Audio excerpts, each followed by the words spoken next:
Assalamualaikum warahmatullahi wabarakatuh.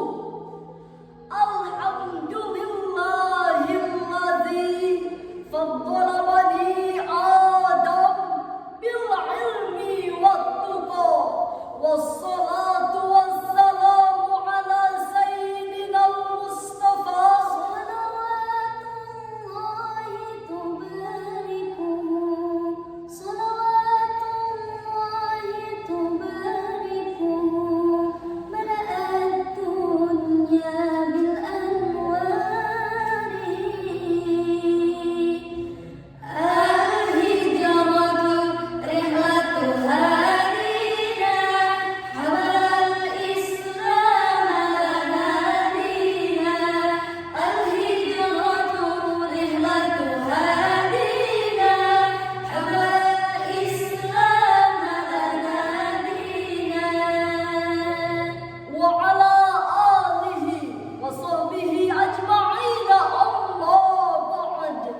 Dewan Hakim yang kami hormati, hadirin sebangsa dan setanah air yang kami banggakan, Bapak Insinyur Haji Joko Widodo dalam sambutannya setelah resmi dilantik menjadi Presiden Republik Indonesia periode kedua mengatakan bahwa pada tahun 2045 mendatang dalam rangka memperingati 1 abad kemerdekaan Indonesia, bangsa kita bercita-cita untuk menjadi negara maju dan negara 5 besar dalam perekonomian dunia. Berbagai usaha untuk mewujudkan cita-cita tersebut telah dikerjakan, sedang diusahakan dan akan terus dilakukan, baik peningkatan sumber daya manusia maupun infrastrukturnya. Kita tentu patut bangga dan bersyukur di mana Indonesia dengan sangat masif mampu membangun infrastruktur yang megah dan hebat. Namun hadirin, fakta menunjukkan bahwa pembangunan sumber daya manusia dan infrastruktur tidak berjalan seimbang dengan pembangunan aspek spiritual bangsa Indonesia. Kita tentu merasa miris dan sedih melihat berbagai macam problematika yang datang silih berganti di setiap sudut negeri. Mega korupsi, kasus bantuan sosial terjadi di tengah musibah pandemi. Mega korupsi, kasus Asabri, ditambah lagi kasus Surya Darmadi. Lengkaplah penderitaan di negeri ini.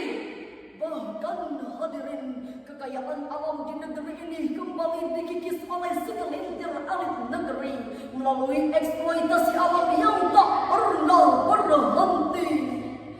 Prihatin dengan kondisi yang telah kami paparkan tadi, maka izinkanlah kami menyampaikan sebuah syarahan Qur'ani dengan judul Memperkuat Spiritualitas Menuju Indonesia Berkualitas, dengan landasan normatif Al-Quran Surah Al-Mujadalah ayat 11.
فَ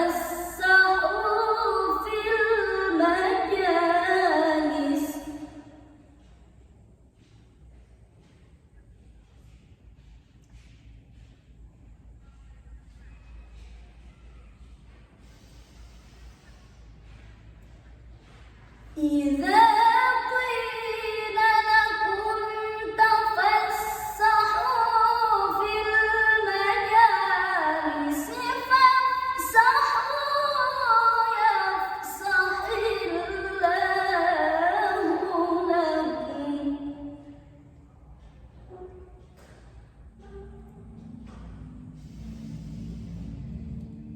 وإذا قيل انشزوا فانشزوا يرفع الله الذين آمنوا منكم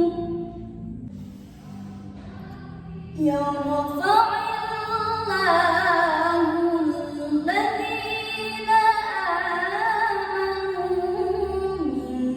منكم والذين أوتوا العلم درجات والله بما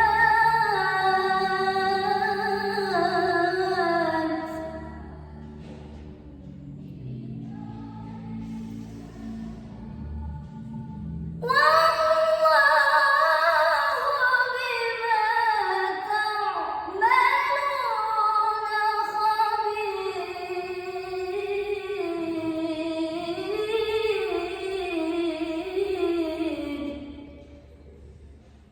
صدق الله العظيم Allah bernaung di bawah lindungan Allah dari godaan syaitan yang terkutuk dengan menyebut nama Allah yang Maha Pengasih lagi Maha Penyayang.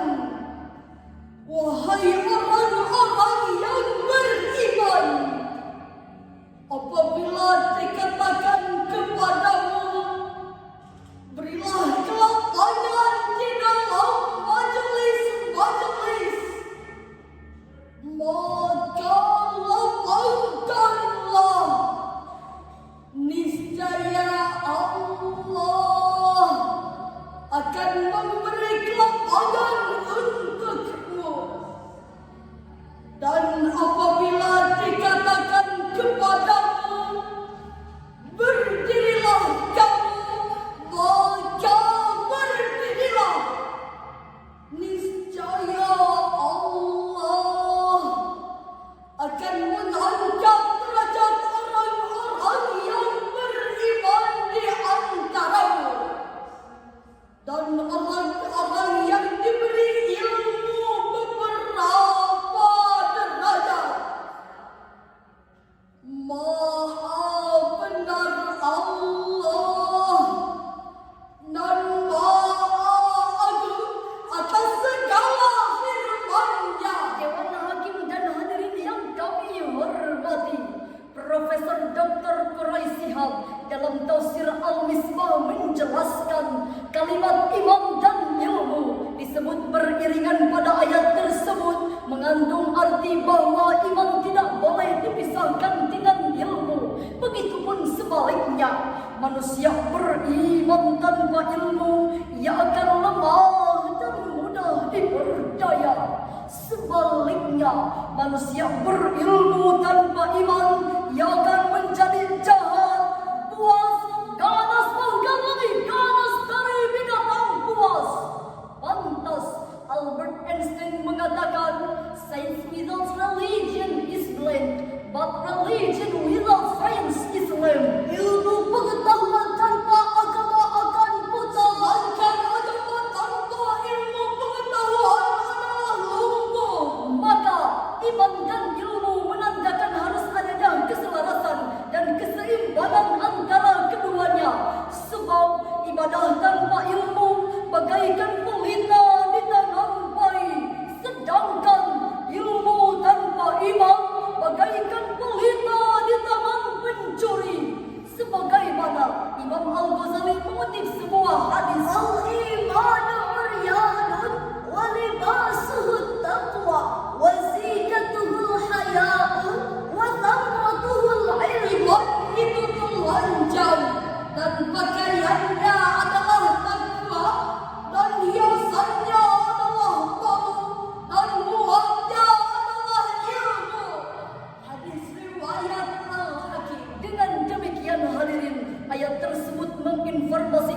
kepada kita bahwa semakin tinggi kualitas iman dan ilmu suatu bangsa, maka akan semakin tinggi pula kemuliaannya.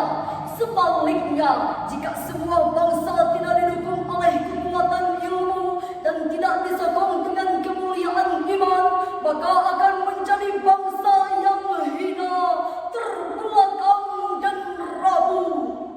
Namun kenyataannya, hadirin, bangsa kita sedang menghadapi degradasi moral yang sangat meresahkan akhlak. Akidah kita diobrak-abrik, spiritualitas kita dicabik-cabik, hampir di berbagai lini dan dimensi. Generasi bangsa kita telah kehilangan arah dan kendali, yang mudah dalam memajuni, bahkan sibuk main PUBG. Narkoba menjadi komoditi yang mudah untuk dikonsumsi. Penduduk negeri terbuai dalam lingkaran korupsi. Manakah hukum dapat dibeli, hukum dieksploitasi tak lagi berdalih. Perguruan tinggi yang seharusnya menjadi referensi justru menjadi rahim para koruptor berdasi. Betul hadirin. Mengingat pentingnya menciptakan spiritualitas tersebut, maka kami mengusulkan pertama kepada pemerintah selaku pengambil kebijakan pendidikan agama dan budi pekerti diberikan porsi yang besar dalam kurikulum pendidikan nasional. Kedua, kepada orang tua didiklah anak dengan pendidikan keimanan dan akhlak.